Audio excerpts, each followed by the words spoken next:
कल 4 मई को चुनावी नतीजों के बाद आज 5 मई को जब मार्केट खुला तो सोना और चांदी दोनों में हलचल दिखी। एमसीएक्स पर गोल्ड जून फ्यूचर्स हल्की बढ़त के साथ करीब 1,49,500 के आसपास ट्रेड करता दिखा, जबकि सिल्वर जुलाई फ्यूचर्स 2,43,500 के नीचे दबाव में रहा। एमसीएक्स पर गोल्ड में हल्की बढ़त दिखी। जून फ्यूचर्स करीब 0.13% ऊपर जाकर 1,49,500 के आसपास ट्रेड कर रहा था। जून या जुलाई फ्यूचर्स का मतलब होता है ऐसा कॉन्ट्रैक्ट या सौदा जो जून या जुलाई में पूरा किया जाएगा।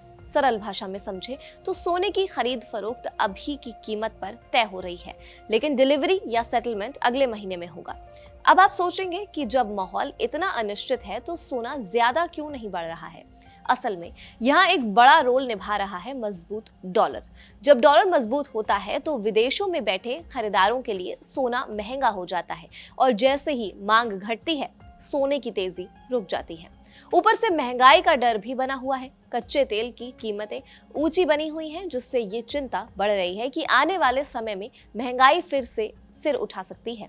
और अगर महंगाई बढ़ती है तो सेंट्रल बैंक ब्याज दरें कम करने के बजाय लंबे समय तक ऊंची रख सकता है। यही वजह है कि गोल्ड अभी तेज भागने के बजाय एक सीमित दायरे में फंसा हुआ नजर आ रहा है।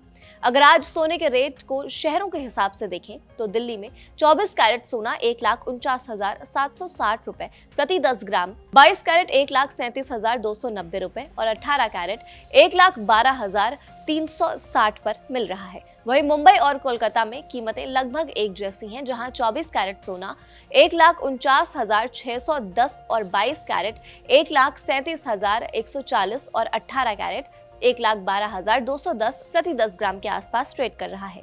दक्षिण भारत की बात करें तो चेन्नई में सोना सबसे महंगा है, जहां 24 कैरेट 1,52,720, 22 कैरेट 1,39,990 और 18 कैरेट 1,16,790 प्रति 10 ग्राम के स्तर पर चल रहा है। अगर इसे ग्राम के हिसाब से समझें तो पूरे देश में औसतन 24 कैरेट गोल्ड करीब 14,916 प्रति ग्राम, 22 कैरेट लगभग 13,714 और 18 कैरेट करीब 11,221 प्रति ग्राम के आसपास चल रहा है। अब जरा चांदी की बात कर लेते हैं। पिछले 2 दिनों में तेज बढ़त के बाद आज चांदी थोड़ी फिसल गई है। कुछ जगहों पर तो 5,000 रुपए प्रति किलो तक गिरावट देखने को मिली है। अब सवाल है कि आगे क्या होगा। एक्सपर्ट्स का कहना है कि अभी सोना कंसोलिडेशन फेज में है, मतलब न बहुत तेजी से ऊपर जाएगा ना ही अचानक गिरने वाला है। फिलहाल ये एक रेंज में घूम सकता है।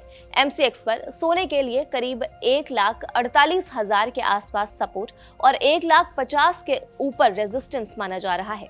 सपोर्ट वो स्तर होता है जहां कीमत गिरते गिरते रुकने लगती है, क्योंकि वो खरीदार यानी बायर्स एक्टिव हो जाते हैं, और रेजिस्टेंस वो स्तर होता है जहां कीमत ऊपर जाते जाते रुक जाती है, क्योंकि वहां बेचने वाले यानी सेलर्स ज्यादा एक्टिव हो जाते हैं। अगर शहरों के हिसाब से चांदी के रेट को देखें तो 5 मई 2026 को दिल्ली में 1 किलो चांदी का भाव करीब 2,55,000 है। मुंबई में चांदी लगभग 2,55,000 प्रति किलोग्राम के आसपास ट्रेड कर रही है। अहमदाबाद में भी कीमत यही है, 2,55,000 करीब बनी हुई है। कोलकाता में भी चांदी का रेट लगभग 2,55,000 प्रति किलोग्राम है। वहीं चेन्नई में चांदी बाकी शहरों के मुकाबले ज्यादा महंगी है, जहां इसका भाव करीब 2,69,900 प्रति किलोग्राम चल रहा है। दूसरी तरफ कुछ बड़ी ग्लोबल एजेंसियां मानती हैं कि लंबी अवधि में सोना फिर से चमक सकता है। वजह है दुनिया भर के सेंट्रल बैंक लगातार सोना खरीद रहे हैं और आगे चलकर ब्याज दरों में कटौती की उम्मीद भी है। अगर ये दोनों चीजें साथ आती हैं तो सोना धीरे धीरे नए हाई की तरफ जा सकता है। गोल्ड ईटीएफ में भी हाल ही में गिरावट आई है। कई बड़े फंड्स 1 से 2% तक टूट गए हैं। इसकी वजह भी वही है, इंटरनेशनल मार्केट में कमजोरी और डॉलर की मजबूती। लेकिन यहाँ घबराने वाली बात बिल्कुल नहीं है। एक्सपर्ट्स कह रहे हैं कि ये शॉर्ट टर्म उतार चढ़ाव है, अभी भागकर खरीदारी करने की जरूरत नहीं है। अगर आप निवेश करना चाहते हैं तो थोड़ा थोड़ा करके गिरावट में खरीदारी बेहतर है। और अगर आपका नजरिया 2 से 3 साल का है तो सोना अब भी मजबूत है और सुरक्षित विकल्प माना जा रहा है। अभी का मार्केट डर और उम्मीद के बीच फंसा हुआ है। एक तरफ महंगाई और जियोपॉलिटिकल टेंशन का डर है तो दूसरी तरफ लंबी अवधि की मजबूती की उम्मीद है। ऐसे में समझदारी यही है कि जल्दबाजी से बचें और सोच समझकर कदम उठाएं। सोने और चांदी के ऐसे और अपडेट्स के लिए दोबारा लौटिएगा हमारे चैनल कड़क पर।